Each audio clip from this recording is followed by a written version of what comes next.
All right, we'll go ahead and get started. Welcome, everyone. Good morning, good afternoon, and good evening to many of you calling in from all across the country, and I see also the world. We are so thrilled to be with you all today. My name is Sarah Lair. I am one of the co-founders of the Civic Health Alliance, and this is our inaugural webinar. This is the very first webinar that the Civic Health Alliance is bringing forth, and we couldn't be more grateful and excited to do this with our partners at HealthBegins.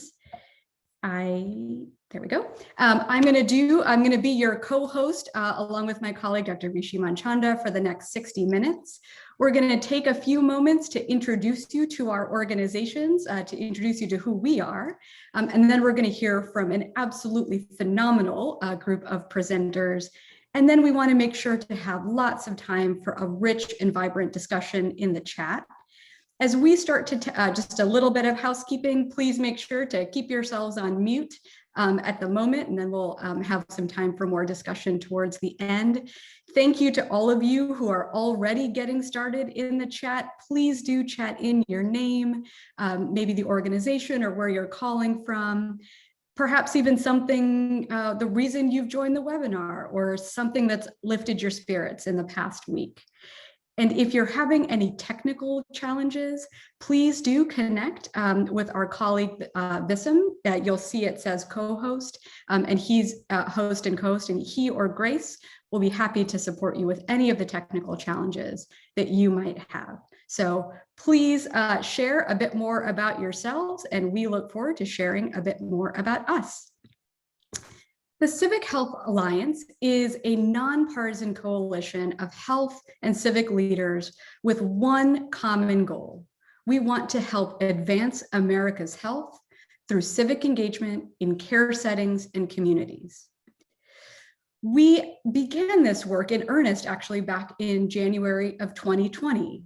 Many of us realize that even though health is often one of the #1 issues on voters' minds, on constituents' minds, this is even pre-pandemic, that healthcare workers like us, physicians in particular, tend to vote less than the general public. And the general public, historically, we tend to vote less than most other similar countries. We also know that many of our patients and communities, it is made much harder for them to vote because of issues of systemic racism and other structural inequities. And so we started with a very simple goal. How do we make sure we can help as many people as possible register to vote and to vote safely?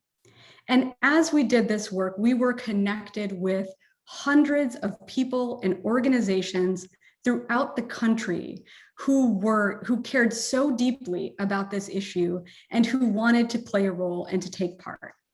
And so we said, okay, well, what do we do next? Because I think, even after the elections of 2020, we have seen some of us, perhaps for the first time, much more proximately and painfully, the ways in which policies and the politicians that enact them have an enormous impact on how we live our lives, how we go to school, how we protect our communities, how we protect the health of our democracy and those seeking and delivering care. So as one of my mentors and a founding advisor of the Civic Health Alliance, Dr. Don Berwick wrote that fate will not create the new normal, choices will. And so we thought, well, what are the choices that we will make in this most consequential period of our lifetime to protect the health of our people, and that is including the health of our workforce, and to protect and promote the health of our democracy. And that is what Civic Health Alliance is about. We have 3 primary ways that we hope to achieve that. We are conveners, like this webinar that we're on today, bringing diverse stakeholders to the table to really identify what does it mean for healthcare to meaningfully and measurably show up in civic engagement for all that we serve, including our own employees and our communities. We are curators. We love to harvest tools and best practices and resources wherever they exist and share them with others to make it as easy as possible for people to be civically engaged. And then finally, we're collaborators. We love to share and learn and celebrate with all of you as we do this vital work together. And that last piece around collaboration leads me to introduce our colleagues, our co-hosts for this call, the Health Begins. Dr. Rishi Manchanda is the president and CEO of Health Begins. He and Health Begins have been an enormous supporter and champion of this work when we were Vote Health 2020 and now as we're the Civic Health Alliance. Dr. Manchanda also is the founder of RX Democracy and has been doing civic engagement work in community health centers and healthcare settings across the country since 2008. So we are grateful and honored and privileged to be able to co-host this with you, Dr. Manchanda. Thank you for all the support that you have given us over the years, and thank you for co-hosting the webinar with us today. Dr. Lair, Sir Anya, thank you so much. I'll just spend a brief couple moments just describing who we are at Health Begins and why we're so proud of the opportunity to support Civic Health Alliance and all of you who have been the leaders of this for some time. I want to express special thanks both to the presenters today, our esteemed guests, as well as all of you who are joining in today, and keep it coming in the chat in terms of your names, organizations, and why you're so passionate about this. Health Begins, in a nutshell, is a mission-driven firm. We were founded in 2012, and our sole focus is on improving care and helping partners in healthcare and in community to be able to do that by addressing the social and the structural drivers of health equity. We're talking about social needs for individual patients, social determinants at the community level, and the structural determinants of health equity that shape those social determinants and social needs. Think of food insecurity at the individual level, food deserts in the community, and then redlining that dictated where deserts would show up or not. That's our focus, is on helping partners understand how to take these commitments, these ideas, and turn them into practice. If you go to the next slide, what we recognize throughout all of that, of course, is something that's not new to anybody on this call, and certainly our presenters today, and that is the fact that equity, health equity, and power are interrelated. This is a classic slide talking about the interrelationship between these social and structural drivers of health equity, and on the far right, the impact it has on communities, especially historically marginalized communities. And what you can see here in the red is what I wanted to really highlight, and that is, of course, that on the right, the impact on equity and health and well-being for individuals, for families, for neighborhoods, for society is shaped by many things, but one of the biggest drivers, and what we're talking about, of course, today, is what you can see on the left, the socioeconomic and political context, as you can see the authors here describing. To break that down, it's the way power is shaped, distributed, and exercised, and shared or wielded. The questions of power, the structures of power, have a direct impact on what equity and justice look like, and what that looks like in our communities, what it looks like in our clinics, and what it looks like in our bodies. And so understanding equity and power as interrelated, we go to the next slide, my last slide here. It's not surprising that for many of us, including many of you, you've long understood at your core that if equity and power are interrelated and interdependent, well, then any effort to advance health equity, any effort to advance justice, including racial justice, must by definition look at means of expanding power, at reshaping the way, the maldistribution of power. And that's what civic health is all about, civic engagement. In 2008, as Saranya mentioned, we put a basic notion out there that it should be as easy to vote at a doctor's office as it is at the DMV. There's nothing more inherently democratic about the DMV than another institution like a healthcare setting that receives federal funds. And actually, per the 1993 Motor Voter Law, the National Voter Registration Act, it turns out the law, actually, the spirit of the law, it compels us to be able to provide access to voter registration in all settings that receive federal funds, and that includes hospitals and clinics that receive Medicare and Medicaid funding. So we envision a future in which from the get-go, and there's a long lineage here going back to the 60s, even before, of folks who've understood this core connection between equity and power and understood, therefore, the power of civic engagement. We've written about this in 2008 and 2010, put this in the National Civic Review, and expanded this campaign and put a focus in 2012 on focusing on hospitals and the role that hospitals can play in particular in addressing issues of voting rights and especially voter suppression. What you can see here on the right is essentially just a graphic that depicts this interrelationship. We need to move from a vicious cycle where inequities in health drive inequities in civic engagement and power.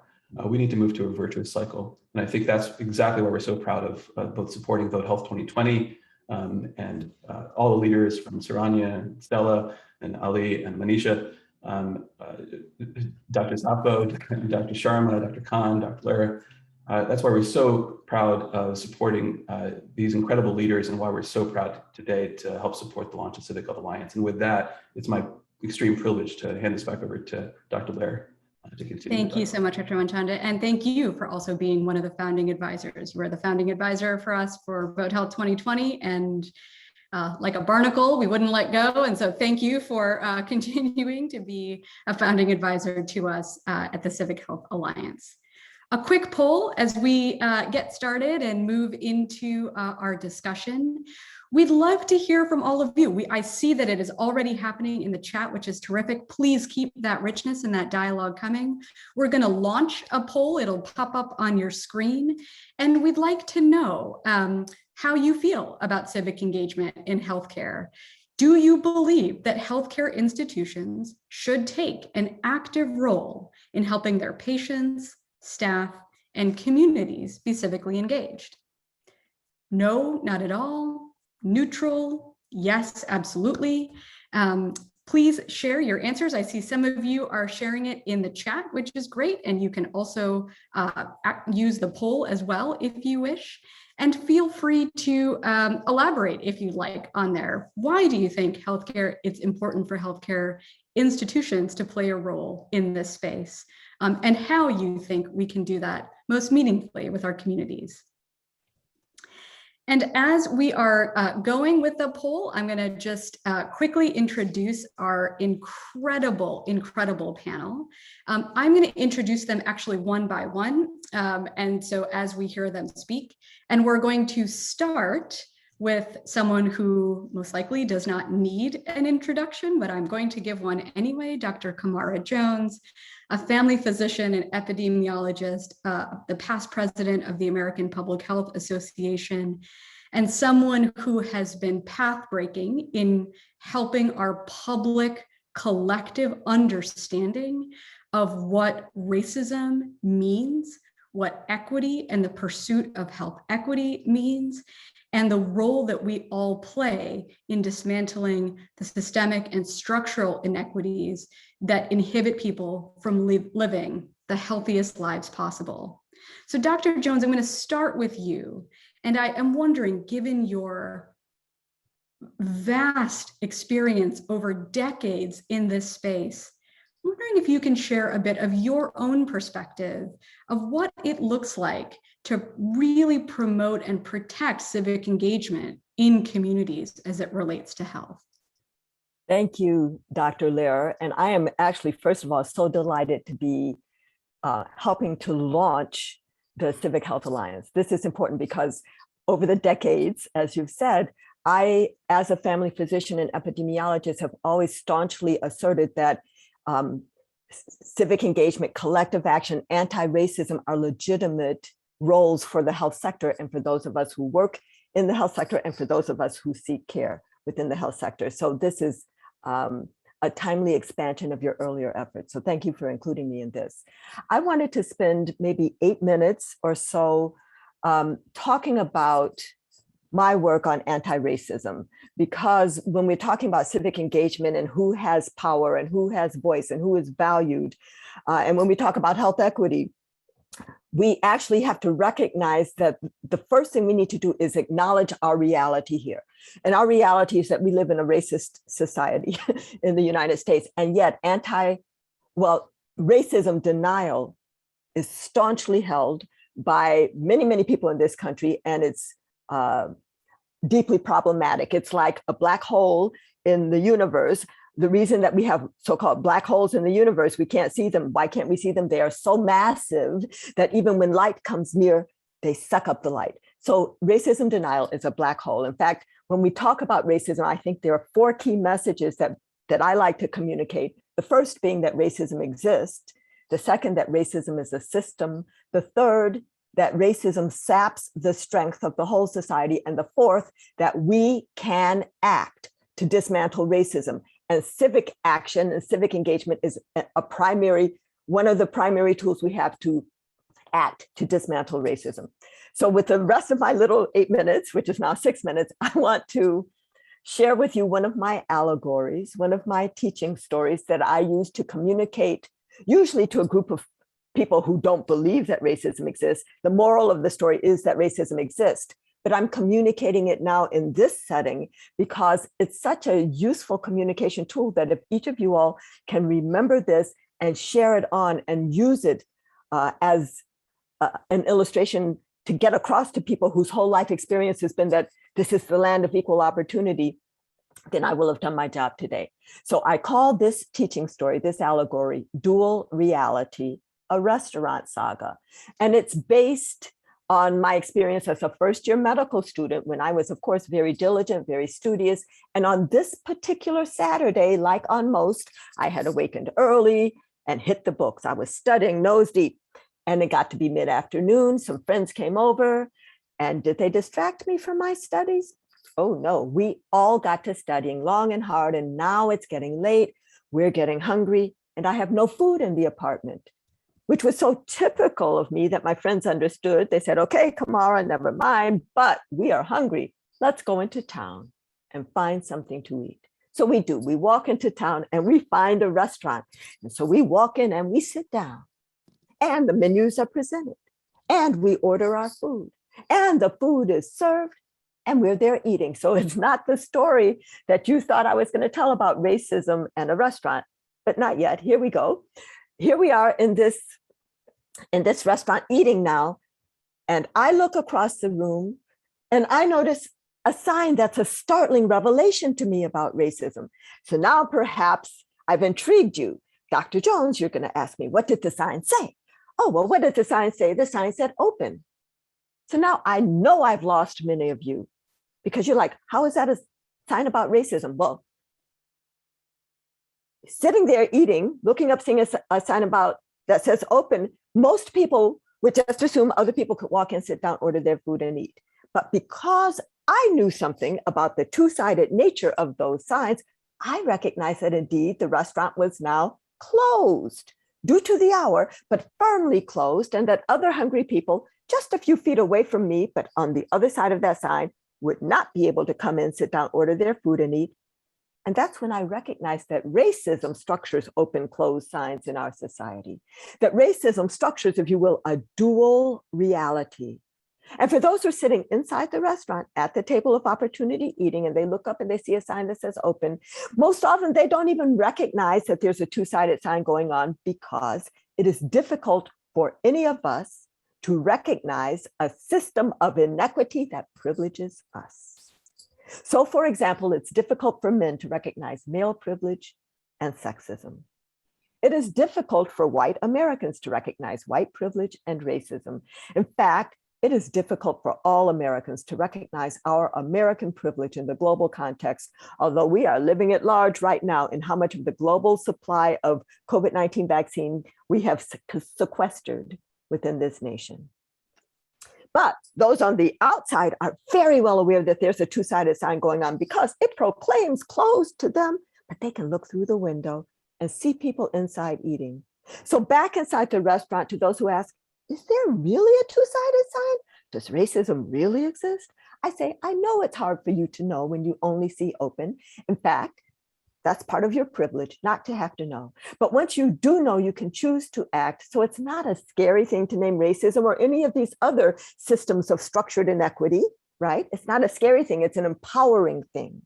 It doesn't compel you to act, but it does equip you to act so that if you care about those on the other side of the sign, which is an if, but if you do, why, you could even talk to the restaurant owner who is, after all, inside with you. And you could say, restaurant owner, there are hungry people outside. Why don't you open the door, let them come in, you'll make more money, and oh, the conversations we could have. Or maybe what you'll do is pass some food through the window or try to tear down that sign or break through the door. But at least what you won't be doing sitting up inside that restaurant is saying, wonder why those people don't just come on in and sit down and eat. Because you'll understand something about the two-sided nature of that sign. I want to sort of wrap this up and then quickly give you my definition of racism and turn it back to Dr. Lehrer. But this story, and even the relationship, as I was telling it right now, one way that we can get more people inside the restaurant, right, to be next to the restaurant owner, is to get more people to have the right to vote and to register and be protected in exercising that right, because that is a way of being part of the inside, at least in one regard. So that is for us. But I also need to say, just with regard to the racism piece, I have started a 3-hour conversation once by asking people, how could people who were born inside the restaurant know something about the two-sided nature of that sign? And it was a 3-hour conversation because there are many ways to know. And I do acknowledge that there are more people who were born inside the restaurant who do have a sense that there's something going on with the sign, that it's not just open, because of the disproportionate impact of COVID-19 on communities of color, because of the murder of Mr. George Floyd and so many before and so many after, right? This is good. There are more people who before, when they were sitting inside the restaurant eating, might have said, what are those people outside saying? Black lives matter? Don't they know all lives matter? Who are now asserting, yes, affirming, yes, Black lives matter, who are saying the word racism and putting together the phrases structural racism and systemic racism. This is important. But I have to warn us, as I started out talking about racism denial, that if we just say a thing, as important as it is for us to name racism, to say the whole word, if that's all we do, then racism denial is so staunchly held and so seductive that we might in 6 months fall back into what I describe as the somnolence of racism denial. So we have to go beyond saying a thing to action. We need to be tearing down the sign. And of course, racism is not just a sign, it's the sign, it's the door, it's the lock. We have to dismantle the lock, take the door off the hinges, because once we start acting, we will not forget why we're acting. If we just say a thing, we may forget. So I'm going to quickly say my definition of racism and turn it back. And then in our discussion, I'd love to go deeper in my definition. But racism is a system of structuring opportunity and assigning value based on the social interpretation of how one looks, which is what we call race, that unfairly disadvantages some individuals and communities, unfairly advantages other individuals and communities, and saps the strength of the whole society through the waste of human resources.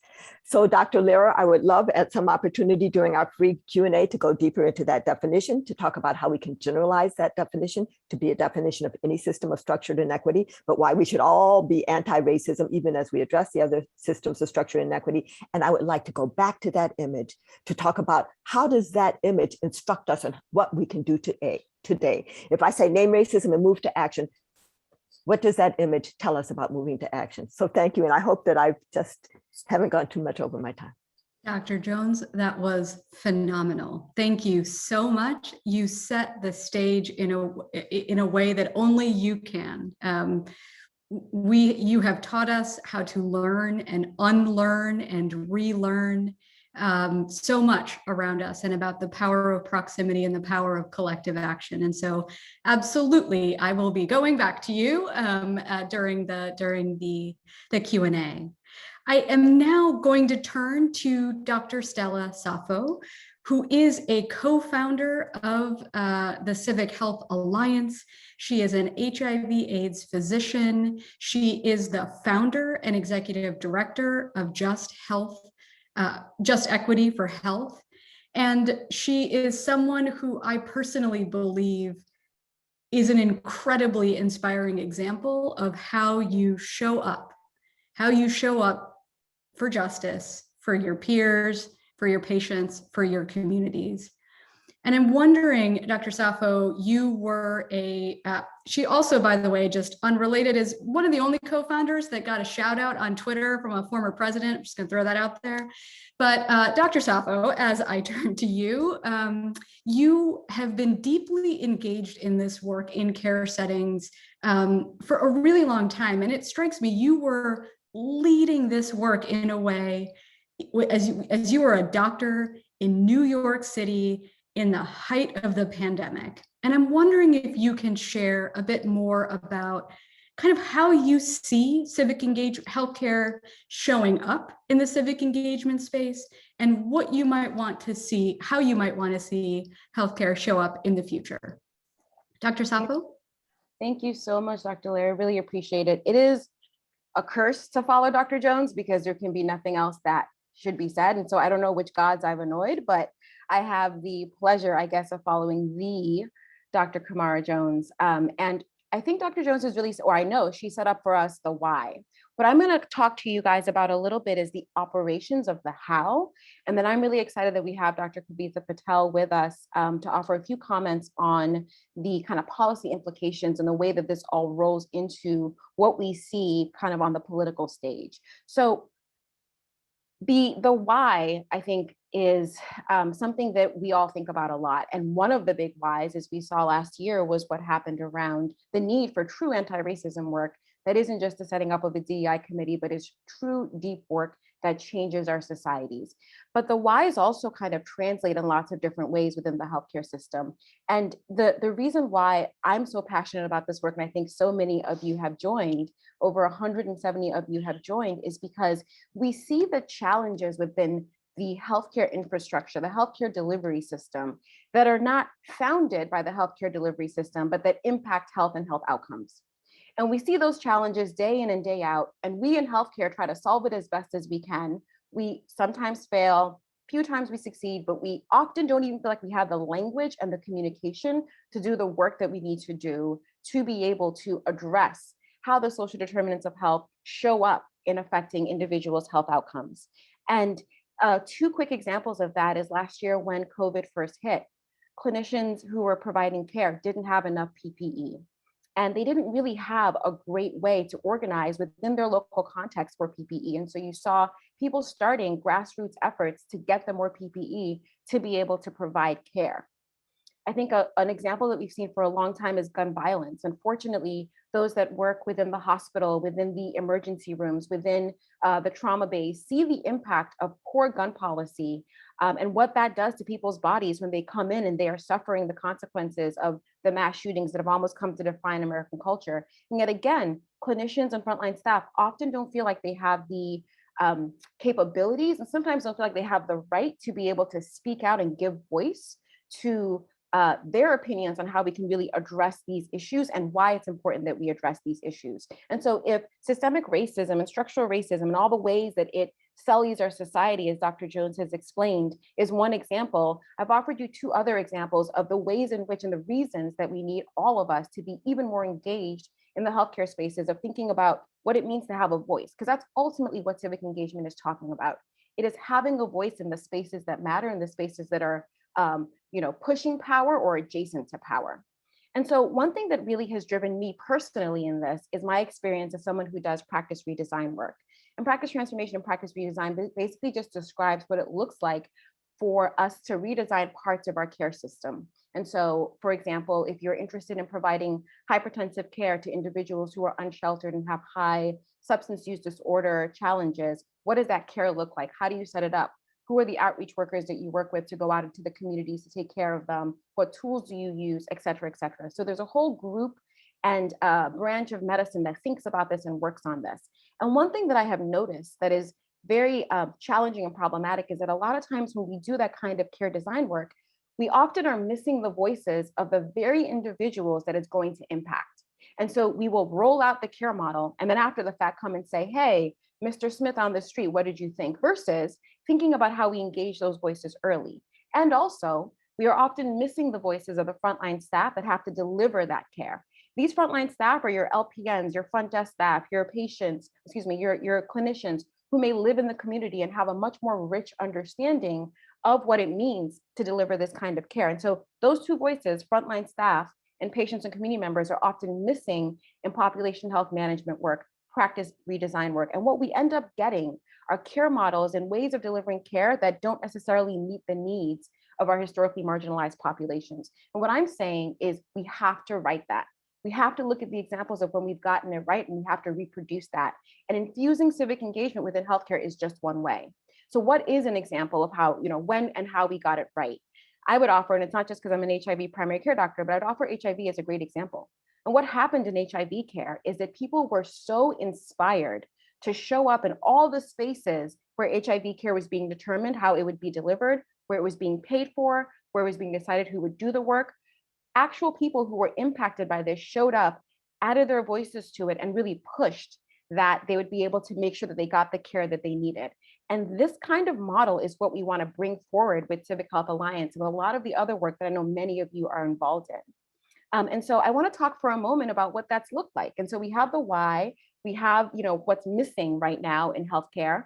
What are some examples where we have started to get it right? And both Health 2020, and again, not just because we were in it, but I think it really served some wonderful examples. And there are many others of grassroots efforts like this. But one of the things that we learned from both Health 2020 is the power of collective action and the power of sharing the work.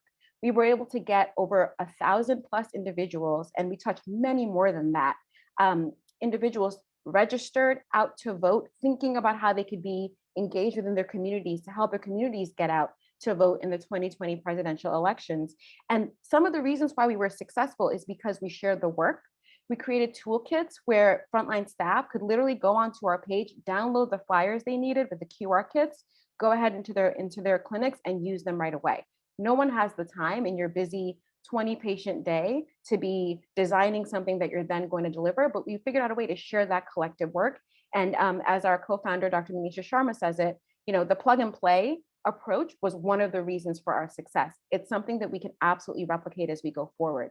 We also created community. We brought people together and we said, how can we make it so that you're not just sitting in Alabama doing this, but me in New York and others all over the country are talking and thinking with each other. And we did that through podcasts, our social media presence, and many other forums, radio, everywhere we could get. We really made sure people had a sense of we're all in this together. And then finally, we made sure that we were having those one-on-one conversations with patients. As you see with the COVID vaccine, if you're not talking to people one-on-one about this stuff, people don't understand why it's important.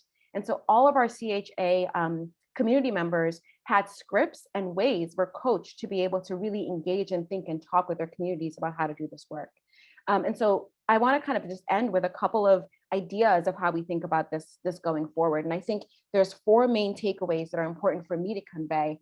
And is part of the reason why I'm so excited that we are here as Civic Health Alliance. And we hope that you guys will all join in our efforts going forward is that 1, don't believe the myths that, healthcare is apolitical and so you can't do civic engagement within healthcare. That is not true. And we are going to systematically disprove that with the work that we'll be doing together. 2, use us.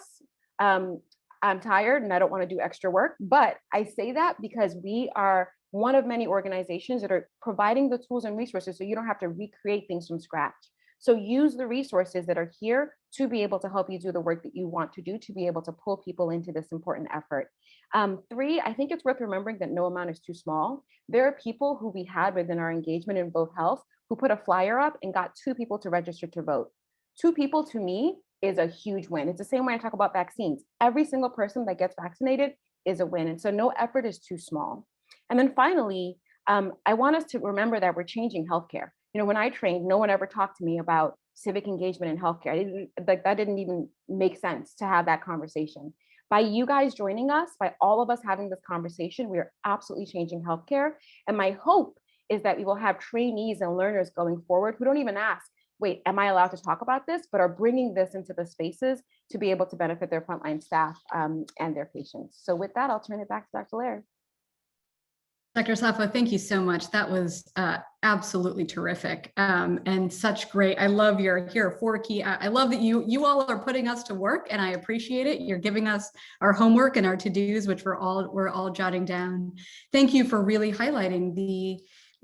This is probably the most consequential time for us in terms of the health of our democracy, but but also for the healthcare workforce and what the healthcare workforce has endured for a long time, and especially over these past 18 months. And so thank you for that. Thank you for everything that you are doing. I recall many times you encouraging patients to register and them asking if they could take some flyers with them that they could give to friends and family and put up in their building. So no act is too small. Really appreciate that.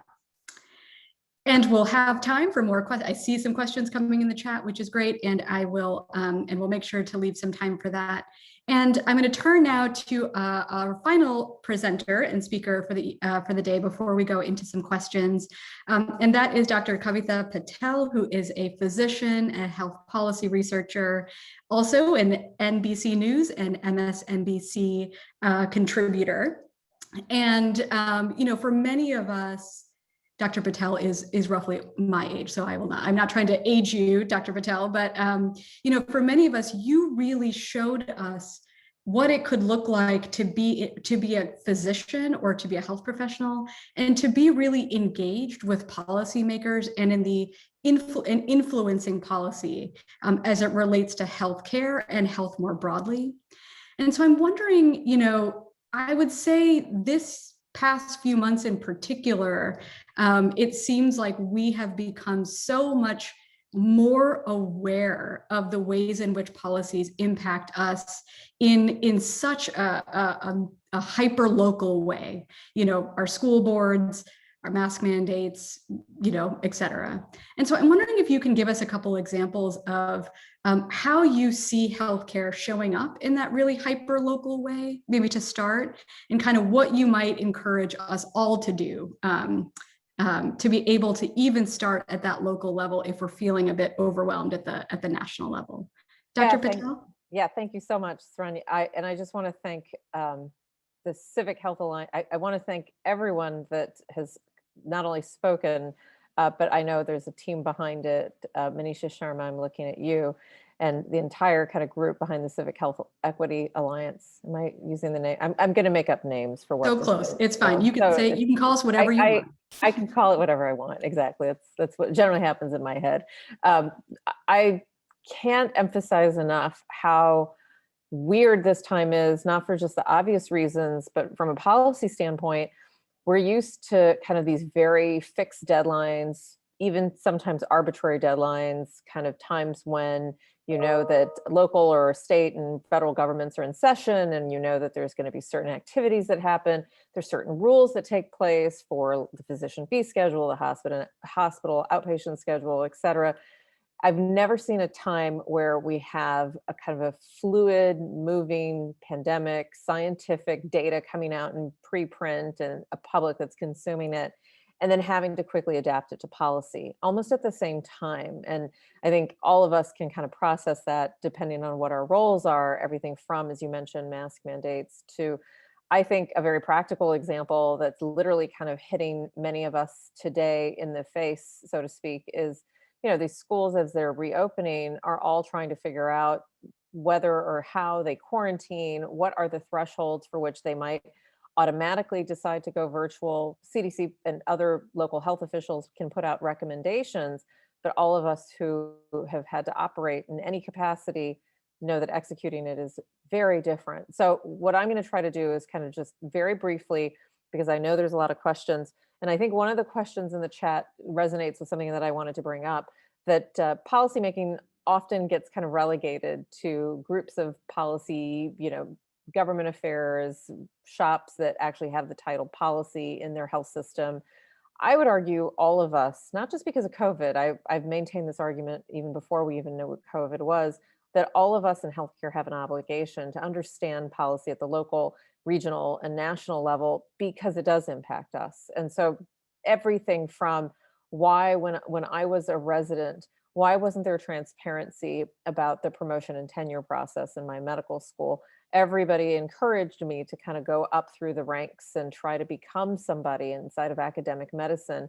And then when you would look around the room, you didn't see anyone who looked like you. Well, why was that? So complex. Everything from how to incorporate and make room for people who might have unconventional careers, and then at the same time, policies around flexibility, so that if you did want to have not just one type, balancing your healthcare career and also doing something else, but really just balancing the workload that you have, whether you're a working parent or you're a caregiver, those things were never spoken about. And I would argue still do not get enough airtime. And that's a result of a policy failure. So I think that for me, local policies can be the most relevant. The example I gave you about promotion and tenure, transparency in salaries, income, has a lot to do with equity, not just gender equity, racial and ethnic equity, but so much more about the foundation we're laying for future generations. Because as I just mentioned, in policy, we tend to be kind of very discrete and episodic about how we approach things. So that's one example. I'd like to raise it to the national. That's my background. I've worked on Capitol Hill and in the White House. So I have a little bit of a perspective, maybe a biased one, on how people at any level can take federal action. I'm going to give you a very concrete example. When I was working on the Children's Health Insurance Program, the very first iteration of the Children's Health, that now is referred to sometimes as S-CHIP or just Children's Health Insurance Program, CHIP. I had been seeking out the care. I had been raised in medicine, so I had been seeking out mentors who I knew, very, very important people who were publishing publications on equity in healthcare access. This was before the Affordable Care Act, obviously. And I thought, look, I have this chance to put pen to paper and work for Senator Kennedy on children's health insurance. Let me reach out to some of the people who have published in this space. And it was fascinating. So I would talk to the leading expert in the country on access to, in pediatrics, access for BIPOC populations. And when I asked the question, so what should we be doing aside from giving people, everybody, some sort of health insurance at this age? I couldn't get any answers. And it's because I think what happens is that we tend to be in our silos, no matter what our role is. And you could be a frontline clinician and be in that silo. And you think of policy over there. But then if I had a chance to get more of that input from people who actually did the very work that we're trying to support, imagine just how much more equitable, robust, and how much more massive in a good way policy can be. So I find that, and so I gave you kind of a local and a national, they're both personal, but then let me abstract it very briefly to what anyone, kind of my 3 takeaways for people today.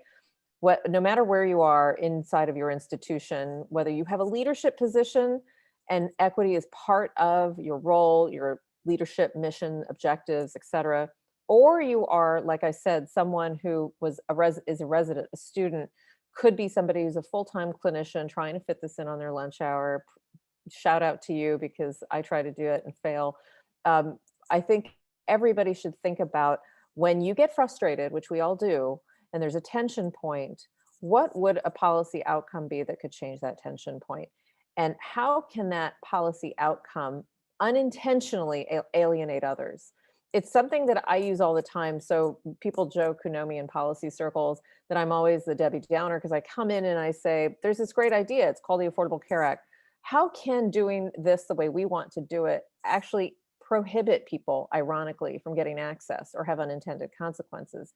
And then when you start doing that, I think even if you're in your office, your institution, your community, your neighborhood, engaging others so that you can have that conversation about that tension point.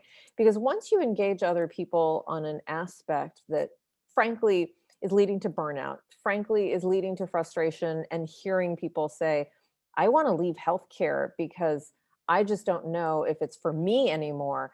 Dive into that with something that you actually feel like you could articulate. Well, if only blank would change, how could we do something better?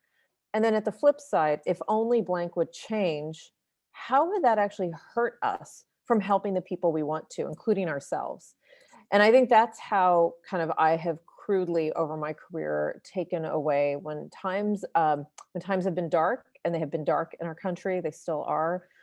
When times have been dark, that's how I've managed to kind of survive, because I may not be able to have the chance to work on the Affordable Care Act every day, but I have a chance to understand how I can work with my patient care navigators to train people who are not Spanish, who do not have Spanish as their primary language, to be able to communicate in a literate manner around complex health topics with somebody who is a primary Spanish speaker, or something that does kind of become a tension point for me in my clinic. So Saranya, I offered kind of anecdotes, but hopefully a couple of takeaways, and very happy to see the chat and the discussion, and also happy to engage more. Thank you.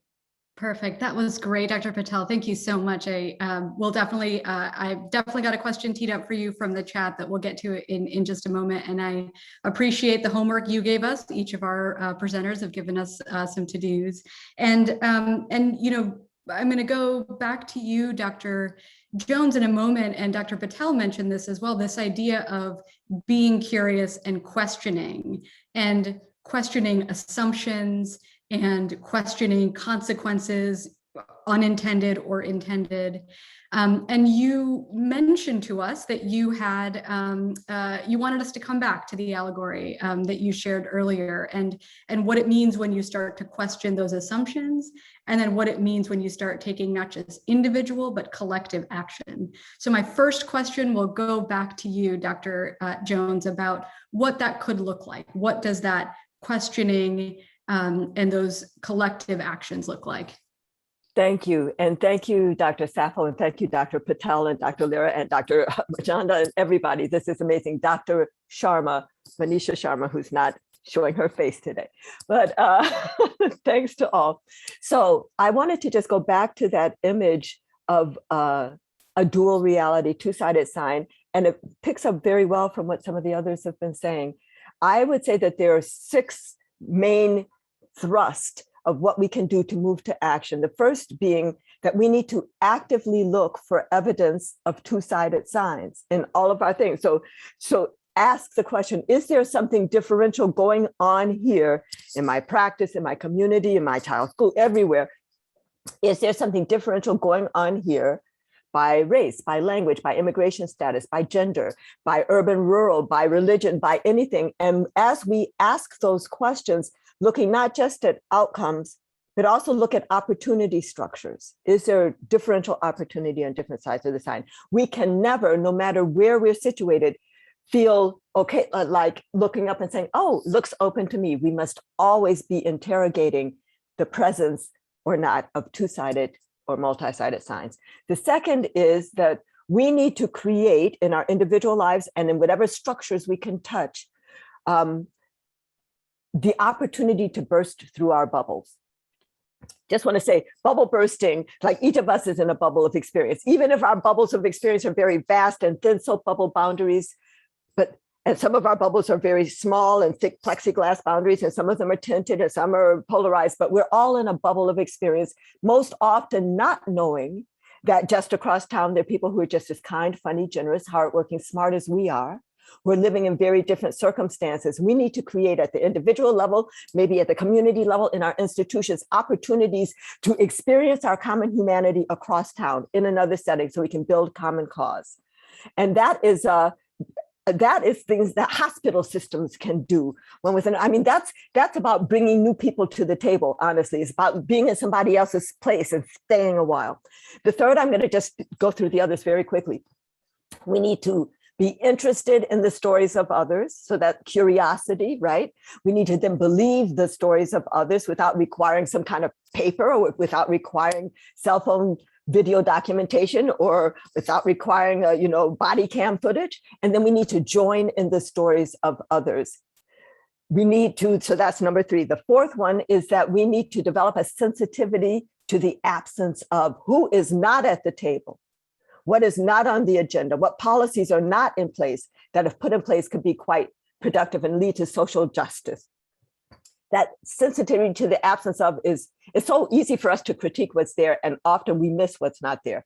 The fifth is that we must pay attention and address inaction in the face of need, because indifference and inaction, lack of action in the face of need is how structural racism, structural sexism, all of these systems of structural inequity, that's how they most often show up these days.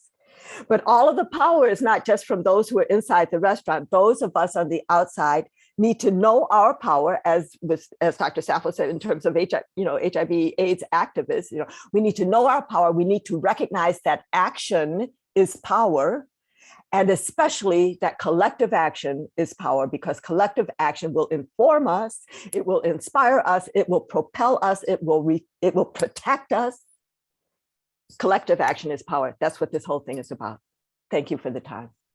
Thank you, Dr. Jones. Thank you so much. I love that the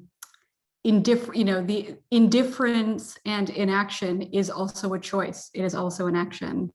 And I wonder, Dr. Patel, if I could build off that. One of the questions in the chat was about a worry of being partisan, or sort of this implication that is, if healthcare individuals get involved in whatever way in trying to register people to vote in their care settings, you can't do, it's too partisan, you can't do that, and sort of that distinction. And you've been at the interface of policy and politics and healthcare and practice your whole career.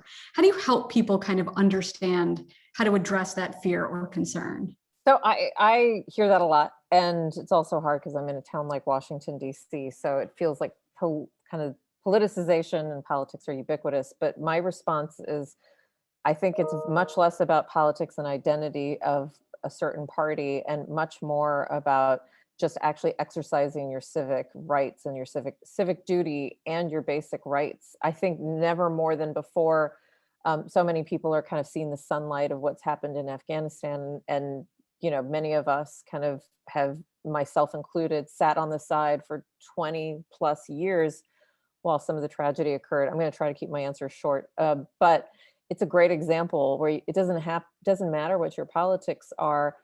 You see what a country is fighting to have access to, and it's literally some of those basic rights. And so I would say, if anyone accuses you inside of your organization, institution, et cetera, of being too political, I would just make an incredible kind of candid disclaimer almost to say, this is not about what people will vote for, or even kind of how people might think about voting. It is that they not just vote, but that they also feel comfortable having that discussion with as many people as possible, because that's why I fought to come to this country. That's why I fought to be in this room and have this leadership position.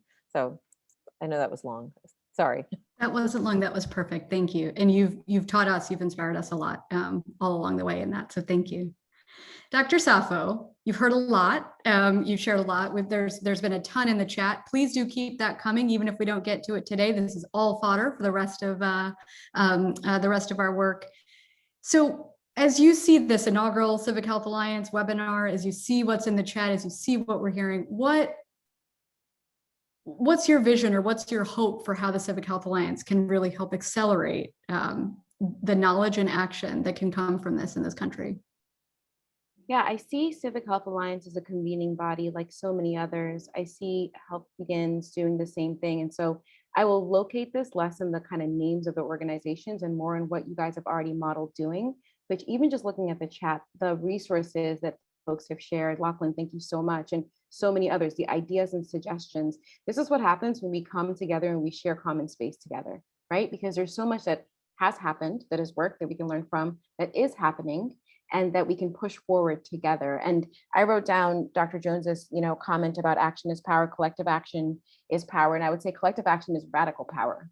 So the charge that I would want to leave listeners with today is, what can you do to be part of that collective action? The easy things are get on social media, follow HealthBegins, follow Civic Health Alliance. I think someone will probably throw those handles in there.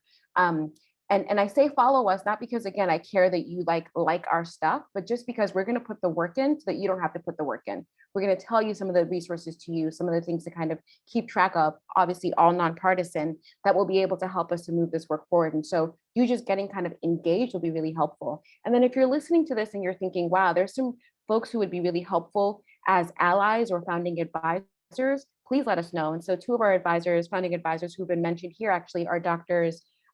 Berwick and Daniel Dawes.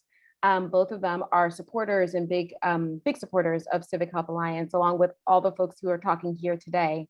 And we want to keep adding to those members. Another person that's on, Dr. Vinny Aurora is also on, who's a supporter, and just already people are coming on and saying, how can we help? And so if you have ideas of folks who would be interested in being founding advisors and helping us, we call out and say, like, we'd love to be able to have those conversations. But for me, as we close, and I know we're short on time, so I'll be very, very brief.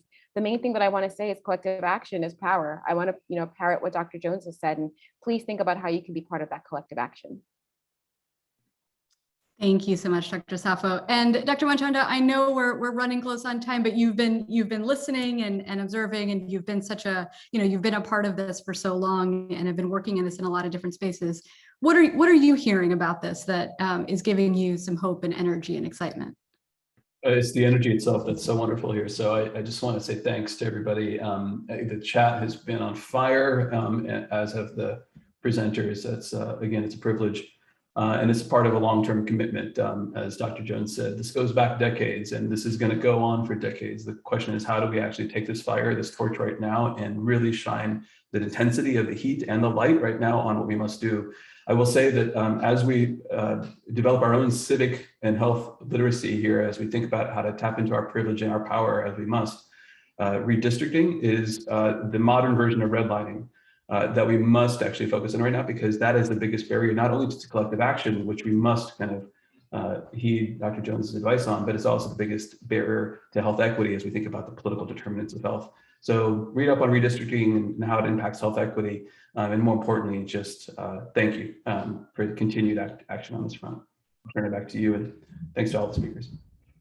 Thank you so much. And just that last point that Dr. Manchanda was making, a couple of things that you can do, learning about redistricting that is happening right now and its historic and present impacts on racism and also our ability to vote and be in a democracy that is representative of us all. You can write a letter or call your congresspeople about ways to promote and protect voting rights for every citizen. Join us, as Dr. Sappho said, follow us on social media, go to our websites, sign up for our newsletters, and then also tell us, how do you want to be engaged? What's working for you? What are you interested in? What are you excited about? Where might you want to contribute? One of the joys of the work that we've done so far is people all across the country. We want this to be a home. We want to build community with all of you. We want to make it as easy as possible, but we also want this to be a space where your passions, your talents, your ideas are welcome, and we will help and support you in whatever ideas you have, whether that's doing getting the dental community involved, getting churches involved, running a morning report initiative, which was something that a couple of doctors wanted to do in 2020, and we can make that happen. Collectively, we can tap into our unique insights, and we can help each other accelerate this work, both individually and collectively, and also to celebrate and be joyful along the way, because there have been and will be some tender and difficult moments. And so we look forward to being of support to all of you. Thank you again so much to our colleagues, Dr. Manchanda and the team, Vissam and Grace, and all of you at HealthBegins for all of your support throughout, and especially for hosting this webinar.